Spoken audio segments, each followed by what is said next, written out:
première chose qui a été mise en place, c'est une stratégie de plaidoyer au niveau international, puisqu'avec la fermeture des frontières, l'arrêt des avions, on a eu très très peur que les traitements soient en rupture, puisque dans le cadre d'une maladie chronique comme le diabète, il faut un traitement qui soit disponible en permanence.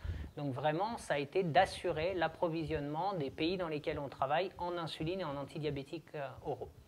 La deuxième chose, ça a été vraiment de faire une réponse de prévention pour les personnes atteintes de diabète avec qui on travaille. Donc les patients au quotidien au Burkina Faso et au Mali. Donc là, la réponse, elle s'est divisée en 3 choses différentes. La première, ça a été une campagne de prévention par des mini-messages SMS ciblant vraiment ces patients pour leur donner les mesures à respecter pour ne pas s'infecter. Et si jamais ils étaient infectés, qu'est-ce qu'ils doivent faire au plus vite avec leur médecin pour éviter les formes graves.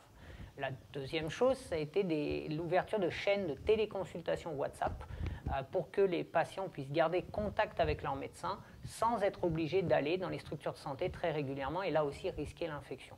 Et la troisième chose, pour des patients qui consultent moins, qu'on connaît moins, qu'on a moins l'habitude de voir en consultation, on a fait une campagne de communication dans les médias pour permettre d'atteindre aussi ces patients et pour leur dire un peu les mesures à respecter pour éviter des formes graves du Covid liées à leur diabète.